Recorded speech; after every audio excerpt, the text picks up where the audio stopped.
Life. Is it a finished movie or a happening match?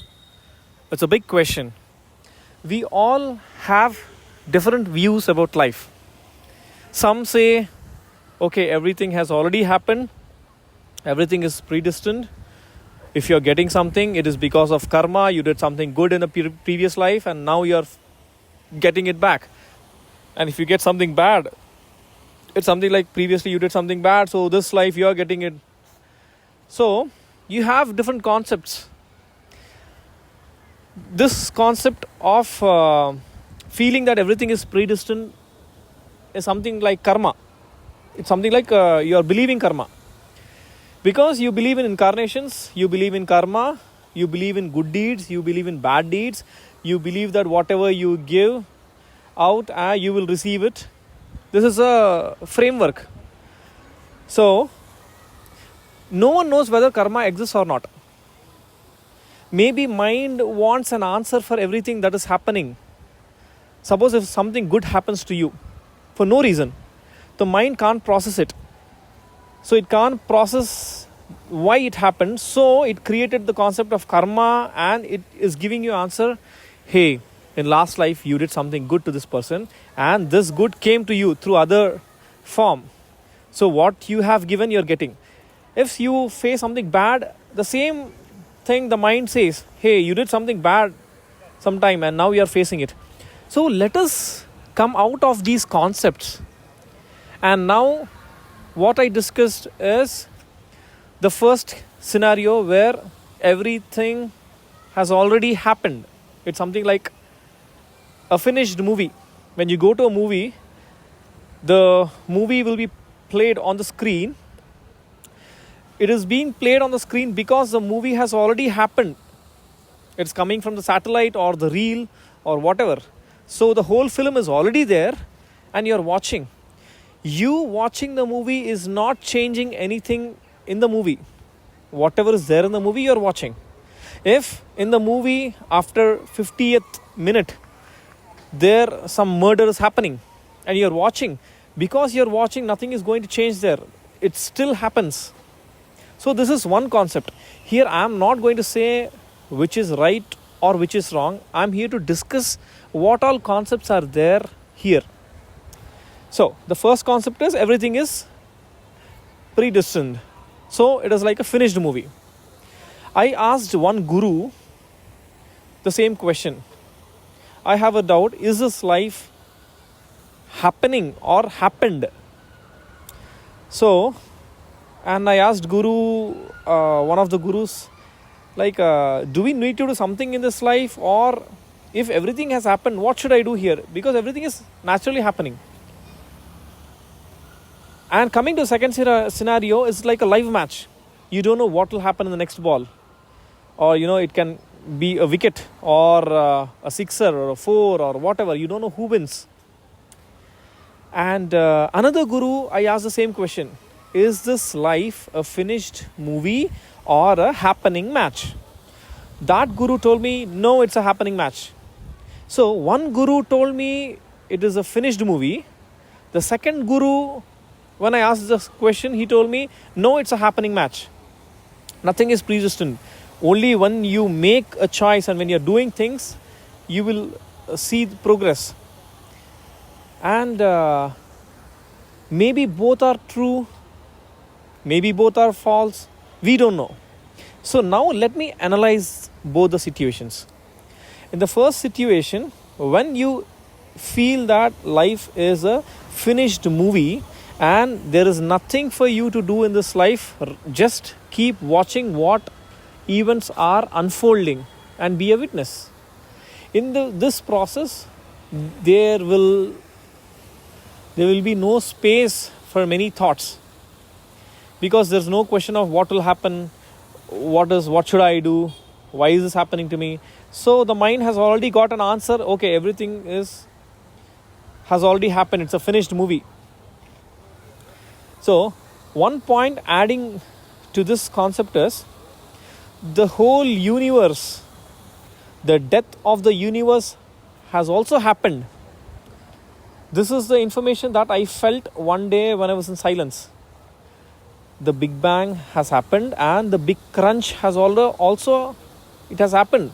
The point is the universe has already come to an end. All the people are dead here. What is happening is nothing but reliving of memories. It is something like Big Bang is the movie opening credit.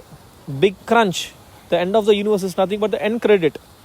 Everything is done. You are replaying the memories with different point of views. Maybe one time you are watching the movie as a human, other time you are watching the movie as an animal, once you are watching it as like a rock, once you are watching it like a tree, once you are watching like a river or whatever. You're changing forms, but the movie has already happened.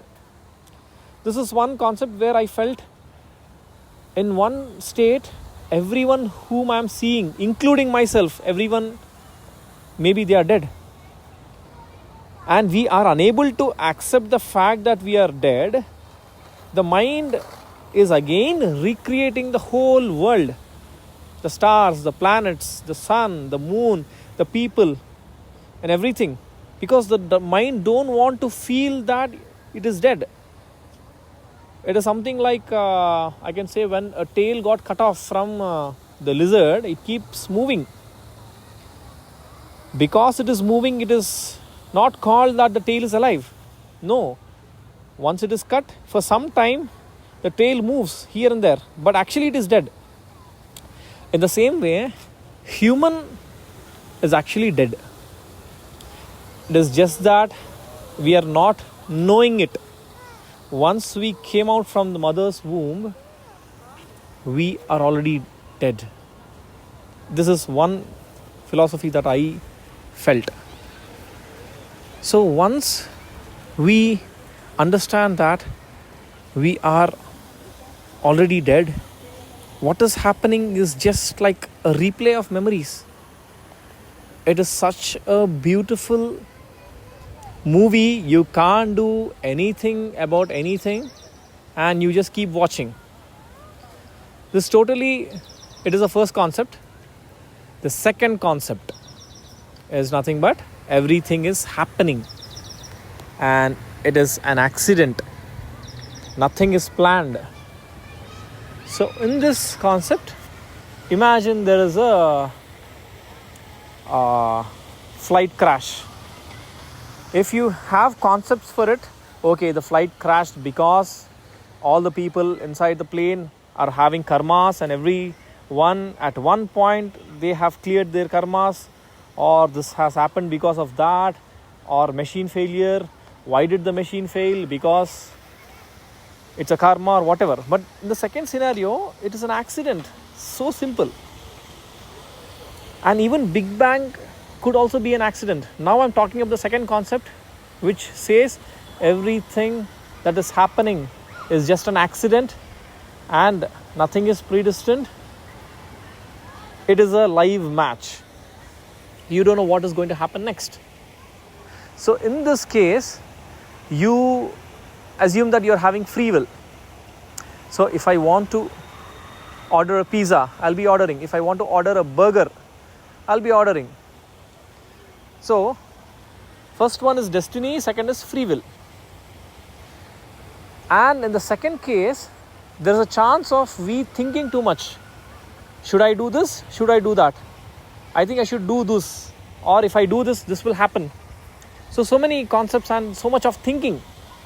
I feel that is the drawback of the second concept, feeling that everything is happening. It's like a live match. Because there's so many choices. Mind is so active in that process. Mind doesn't know what to do. Mind feels, it should do something to get something. So, whatever may be the concept,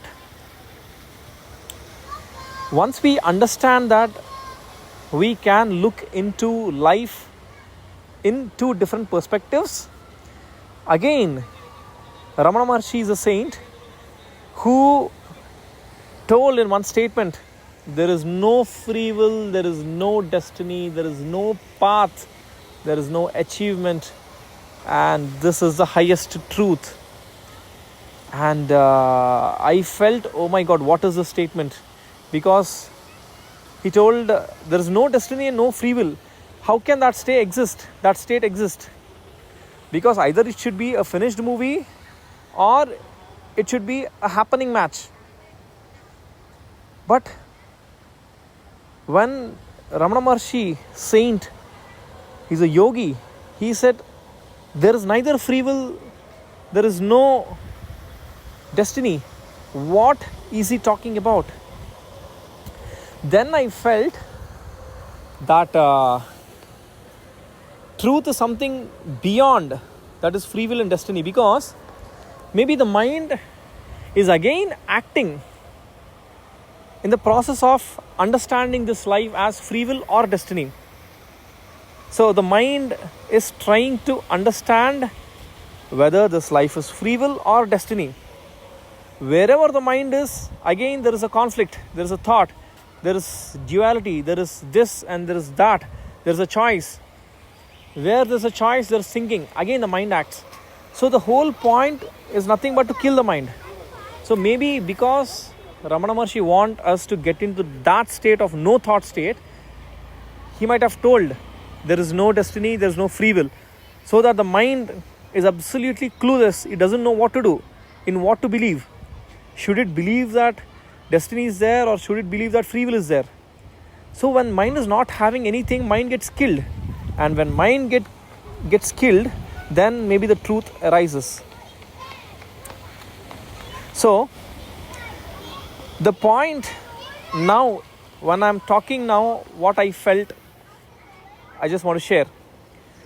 Suppose if there's a question, your mother, suppose if some person comes to me and asks, do your mother, your mother knows that you are dumb or not? So the point is, it is already registered. I mean, in the question of the person itself, he is concluding that you are dumb. So if the question, someone asks you, okay, does your mom know that you are an idiot or not?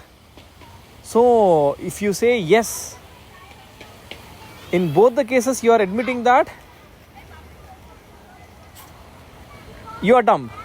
The point is, shall we relate this one with the question of, is this reality or free will?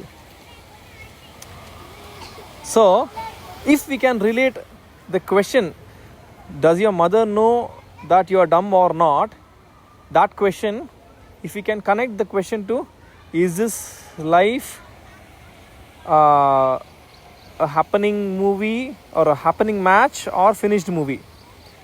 So the point is, in both the cases, the mind is present. It is nothing but, when you relate, does your mother know you are dumb or not, the dumb part is confirmed.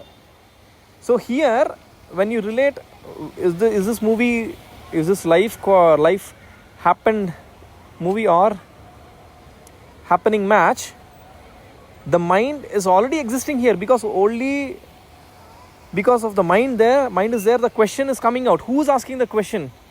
There you have to catch. The mind is there. Obviously, without the mind, there won't be questions.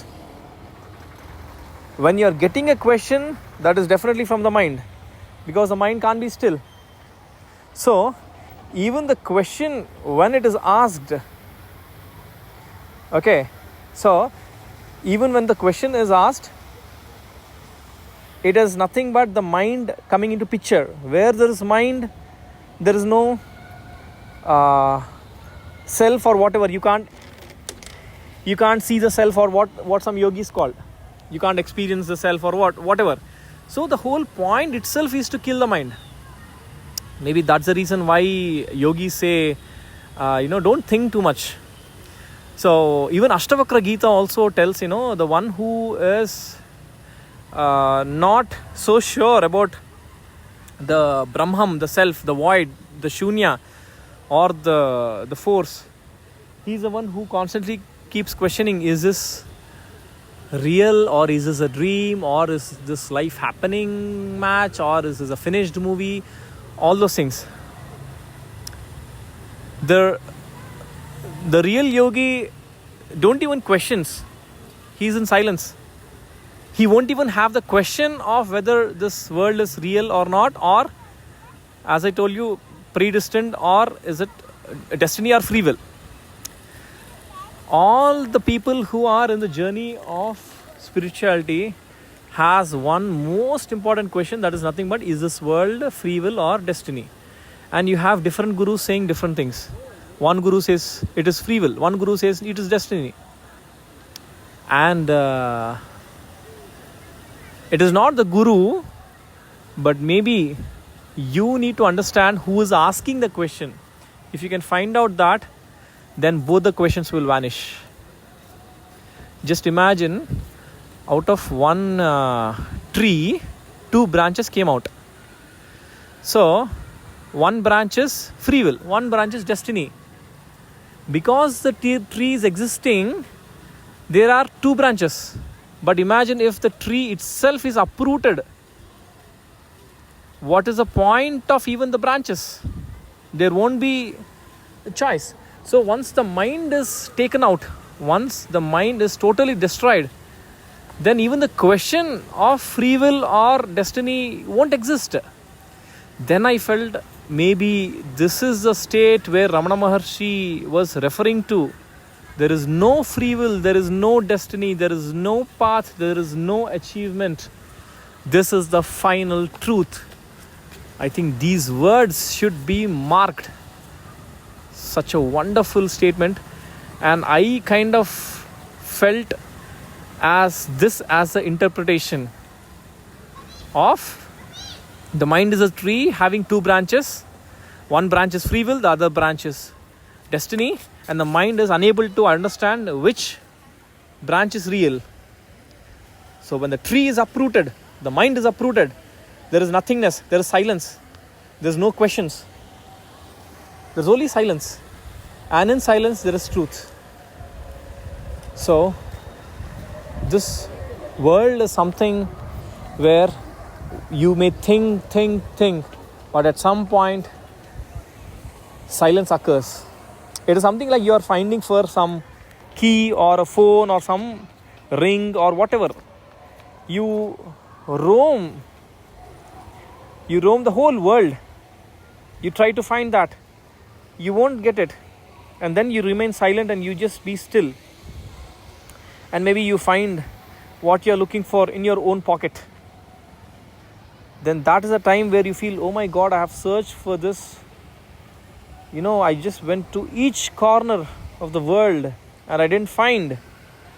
But when I sat silently and I stopped searching, then I felt a sensation in my heart pocket. And then when I touched my heart pocket, then I felt the ring. Maybe can we take this as an example where the guru, the God whom you are looking for is there in your heart. He is not there anywhere. He is there in your heart. As Ramana Maharshi says, the self is there in the right side of heart. Right side of the body. The physical heart is there in the left side. The self, the Brahman, is there in the right side. That is what he says. I am not here to say who's right, who's wrong. But maybe it can be true. So, but one thing for sure I feel is whatever you are looking for is actually within you. And the one who is questioning about God himself is God. The one who is questioning about God is himself God, or the force that is questioning God itself is God. So when that is the case, it is something like you are searching for a mobile. By switching on the torch of the mobile of which you are searching, which is already there in your hand. Imagine you are having a phone and you switched on the torch. And with the light of the torch from the phone, you are searching for the phone. Which is actually not possible. You can never find the phone. But once when you understand that the phone that you're searching is none other than the phone with which you are searching. It's the end of search. So, the one who's questioning about God, the one who's questioning about free will, the one who's questioning about destiny, and maybe this all will come to end once we remain silent. And Ramana Maharshi says another statement that my ultimate teaching is silence. Why silence? Because there is no questioning, there is no choice, there is no thinking.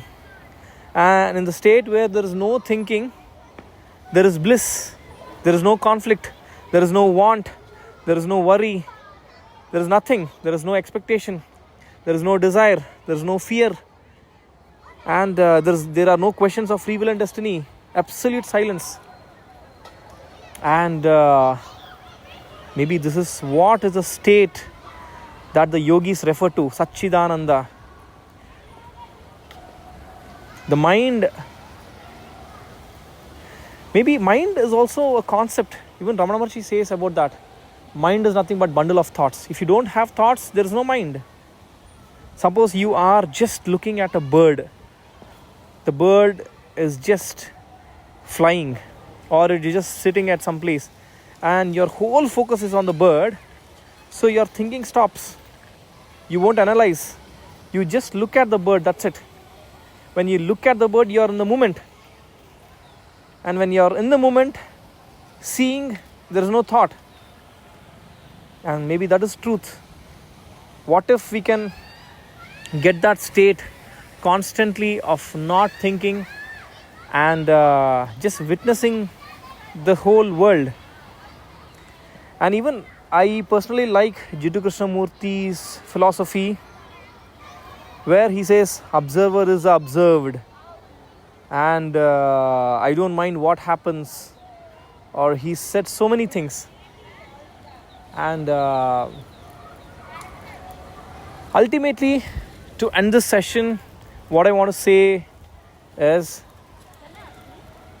just enjoy the show. Don't have questions. Is this free will or destiny? Whatever it may be, what can you do? Imagine this is free will. You have choice. Still, what can you do about it? Imagine this is destiny. Everything is happening according to a plan.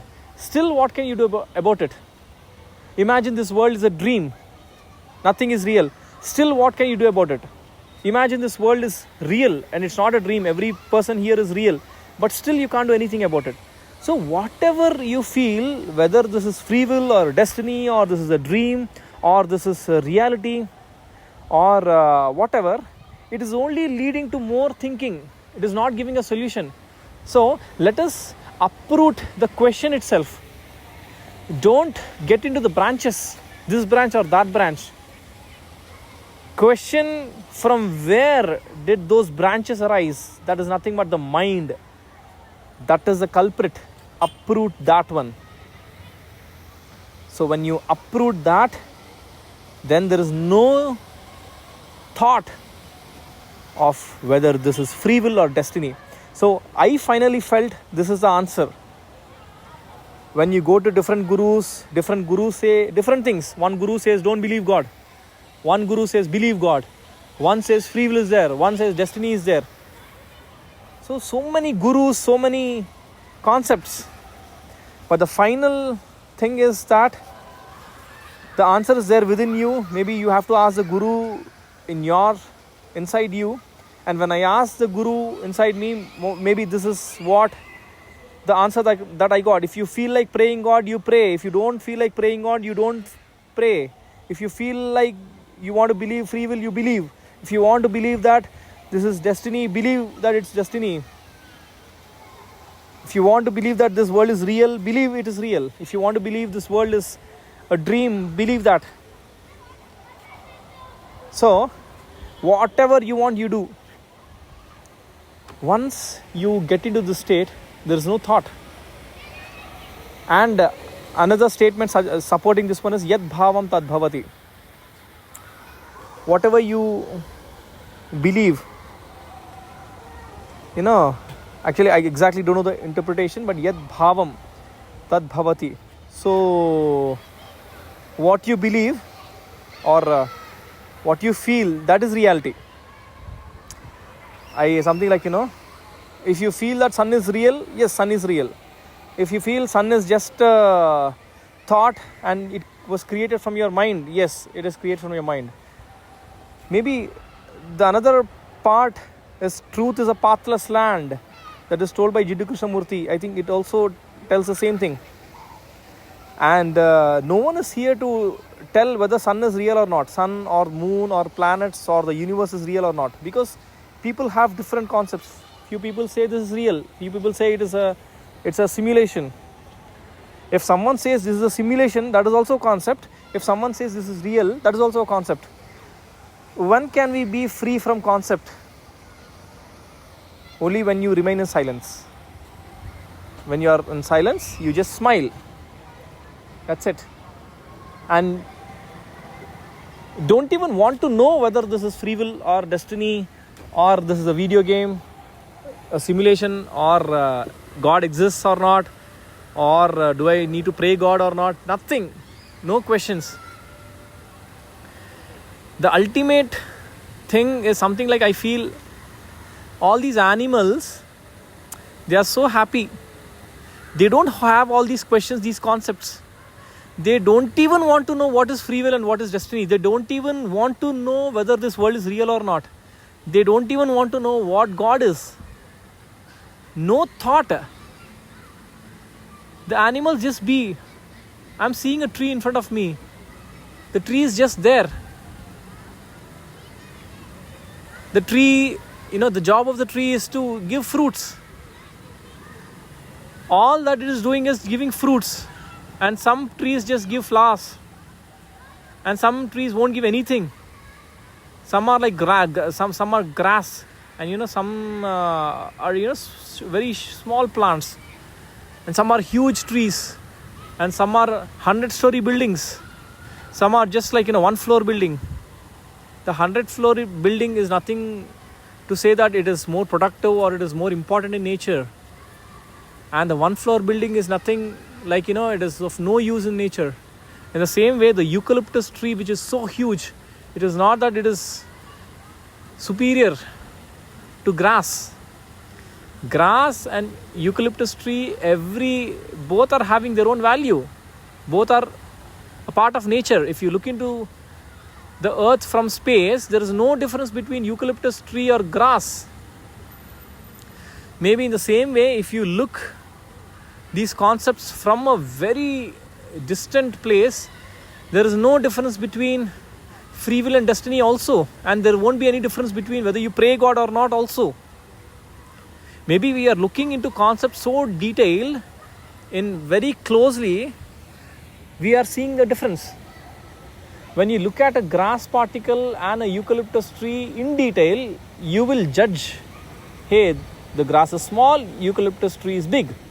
But when you go to the outer space and you look at earth, can you judge a eucalyptus tree and grass particle? No, both are like dots. You won't even care about the eucalyptus tree or grass. Earth itself is like a tiny dot.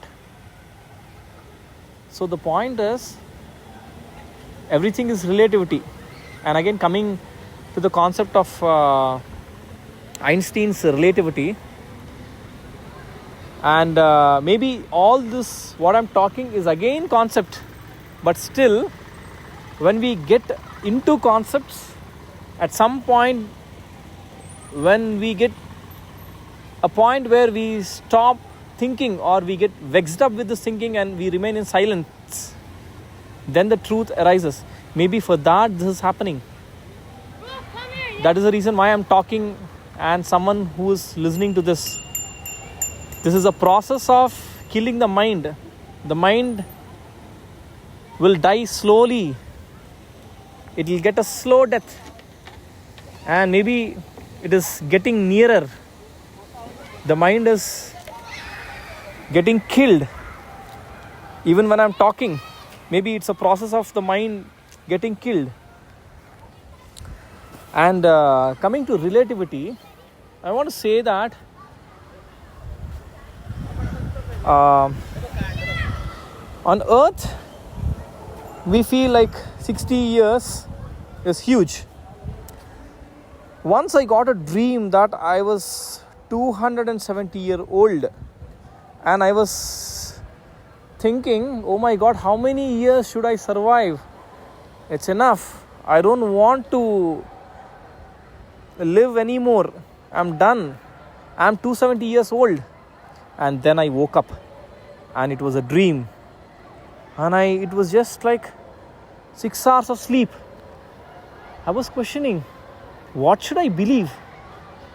Maybe I was really 270-year-old in my dream, because time is relative. In my dream, did I really spend 270 years? Only because I woke up and I saw the time and I saw the date, I am just saying, oh, it is just 6 hours.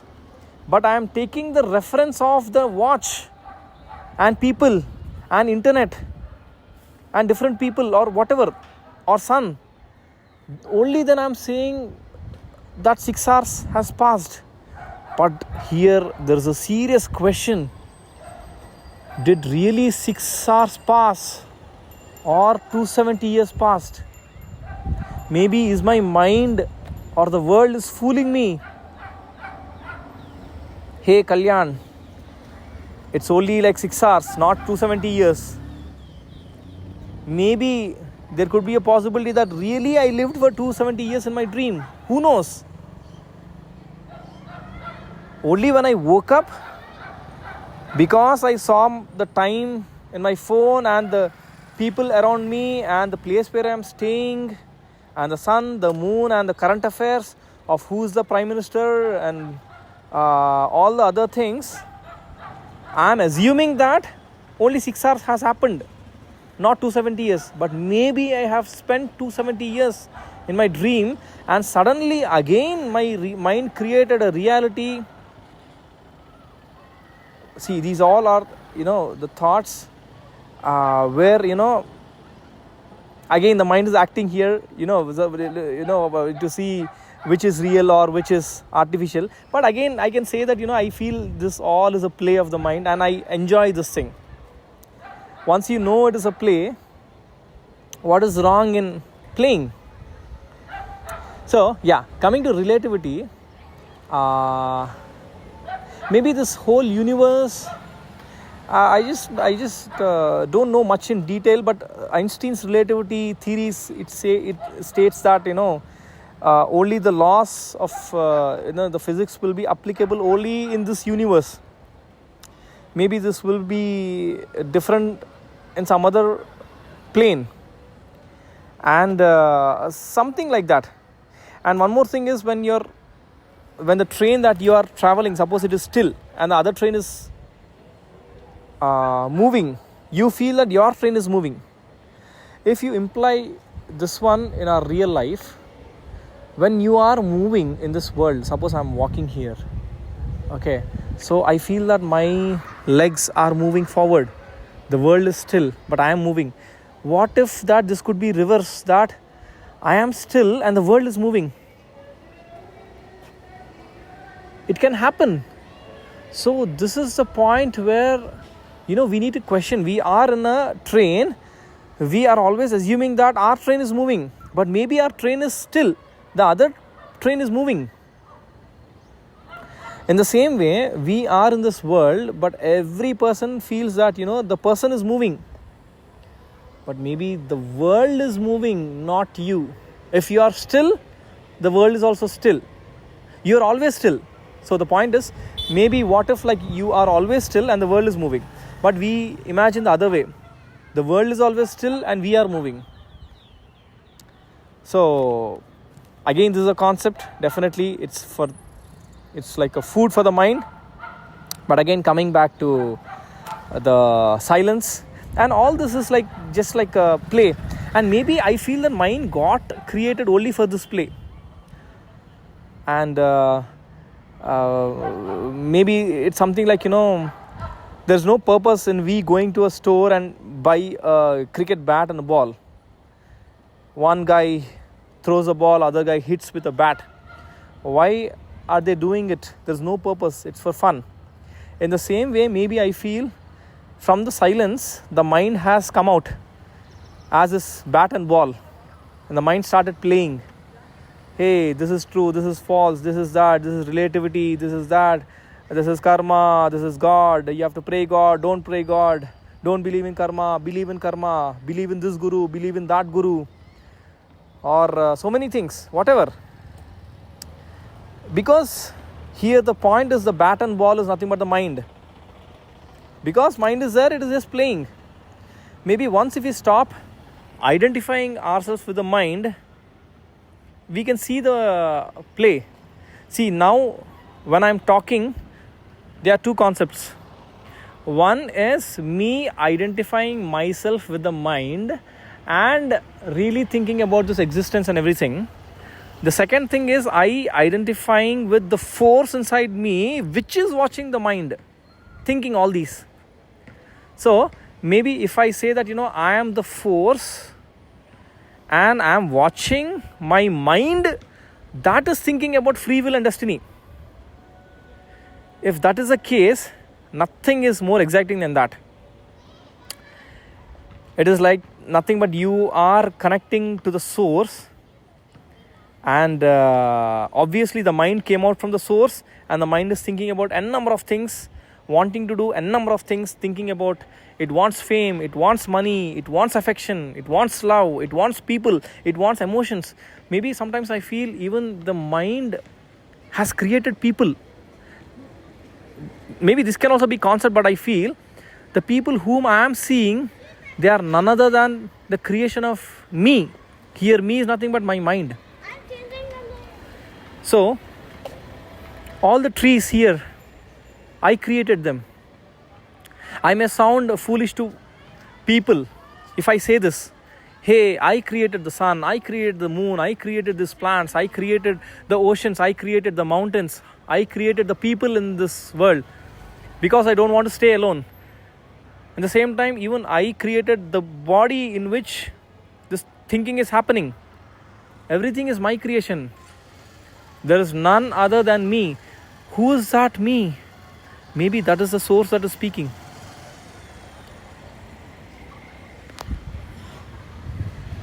So the source wants to experience itself. The source created the universes, and the source created even the body with which you are moving. And the source is stunned by its own creation.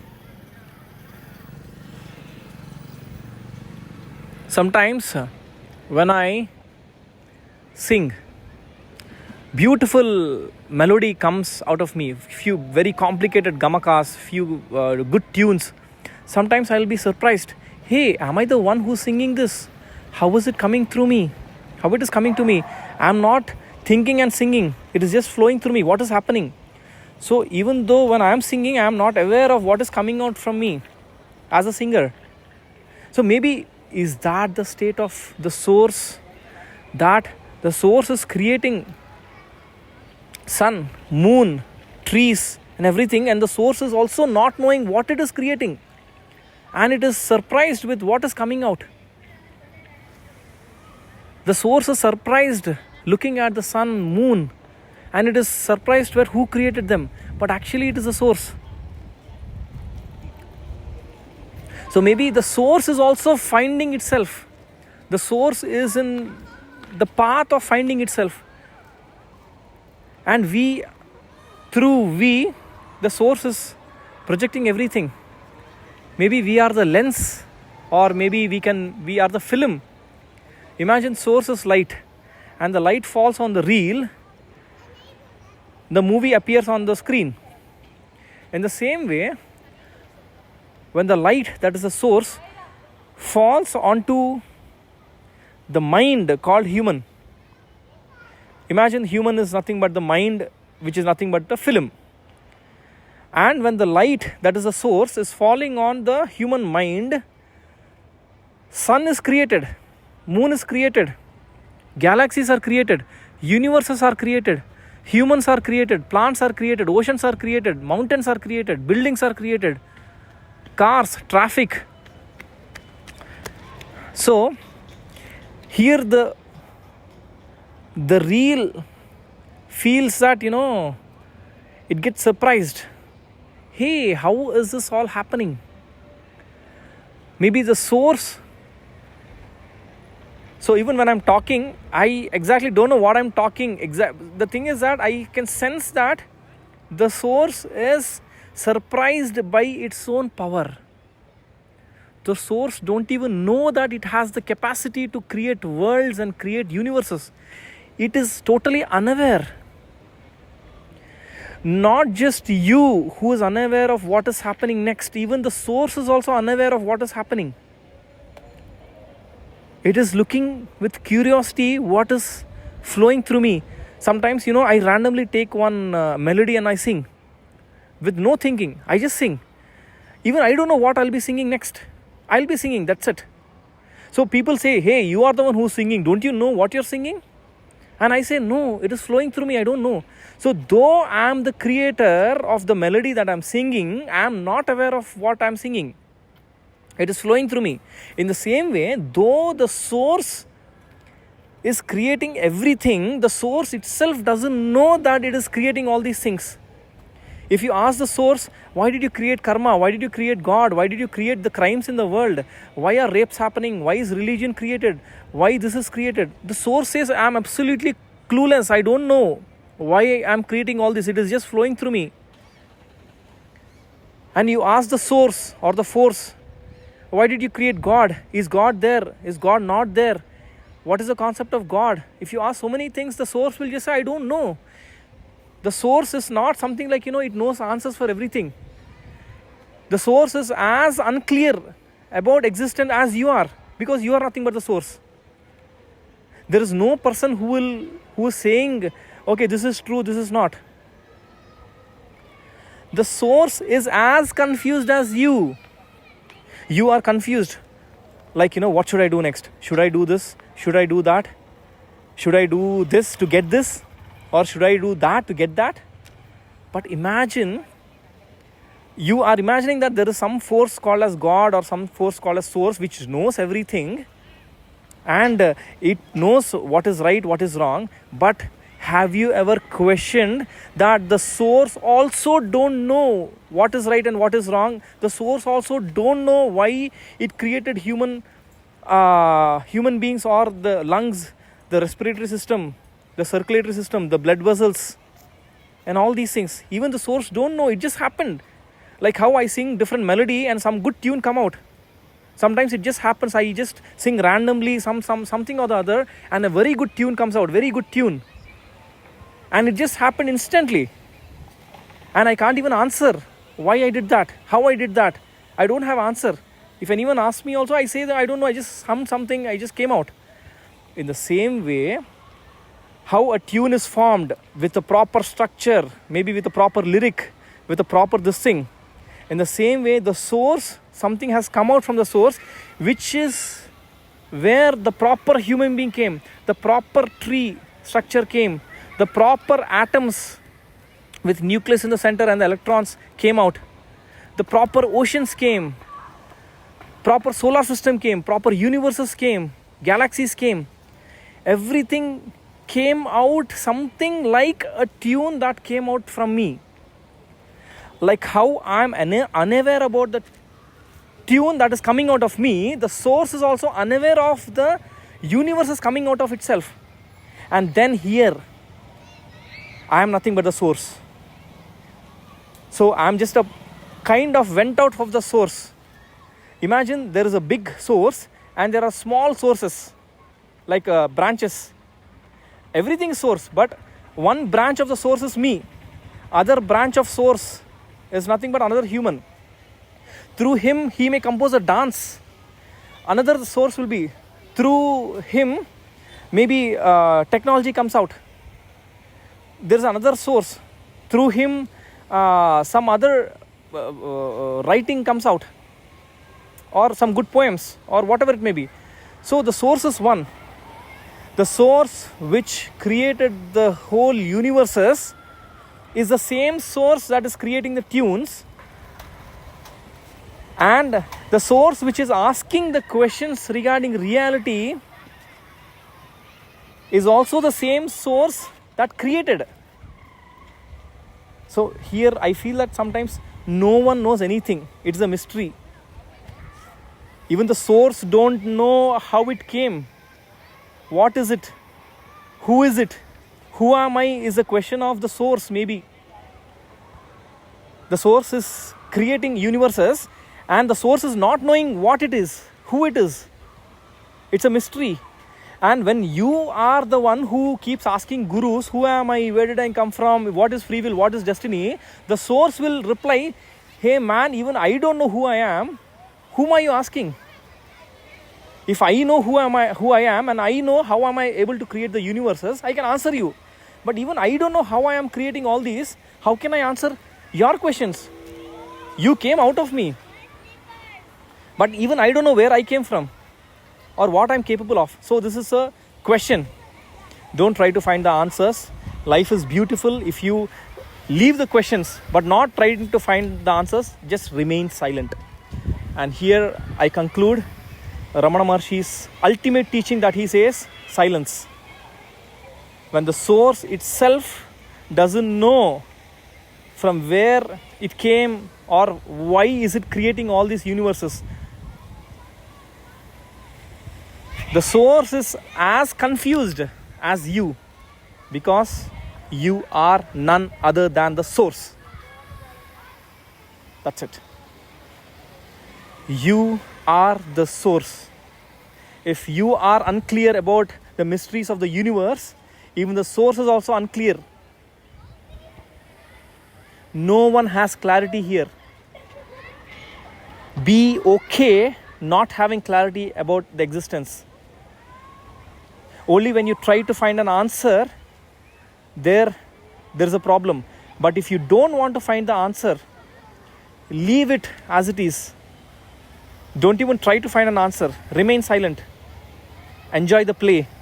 You are served some good food. Just eat it. Don't even think why the food is good. Is there sugar in it, or is there a milk in it, or is this there, is that there? Don't waste your time analyzing. Be confused. And once you accept your confusion, the confusion removes. If you don't accept your confusion remains. But if you accept your confusion, the moment when you accept your confusion vanishes. So ultimately, remain silent. Silence, silence, silence.